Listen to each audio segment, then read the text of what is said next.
David, ¿qué valoración fas de este partido? Bueno, creo que hemos hecho buen partido, hemos puesto contra las cuerdas a un muy buen rival. Creo que lo más justo quizás hubiera sido un empate. Nos hemos llevado ahora un tercer gol que, bueno, para mí el partido acabó 2-1 porque fue ya, íbamos a muerte y nos metieron gol. Así que nada, contentos, desearle suertes al Compos y a seguir, no queda otra. Dos partes muy diferentes, ¿no? Da la sensación de que el Barco no entráis bien con ese 2-0 y al final tu gol precisamente yo creo que os hace caer, ¿no?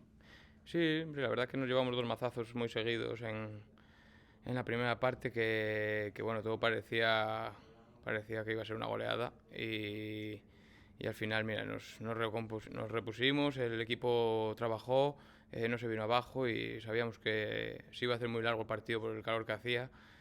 Y ya te digo, yo creo que lo más justo hubiera sido al final empatar, porque estuvimos toda la segunda parte achuchándoles en su campo.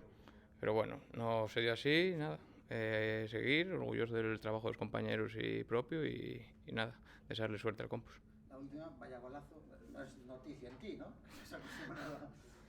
Sí, la verdad que bueno, he tenido siempre la suerte de marcar bastantes goles y alguno que otro bueno. Hoy teníamos una jugada, teníamos pensado buscar balones cerrados y este salió bien, salió un gol bonito en un campo inmejorable, así que bueno, quedará para el recuerdo, una pena que no haya servido para pasar. Gracias, David. A vosotros.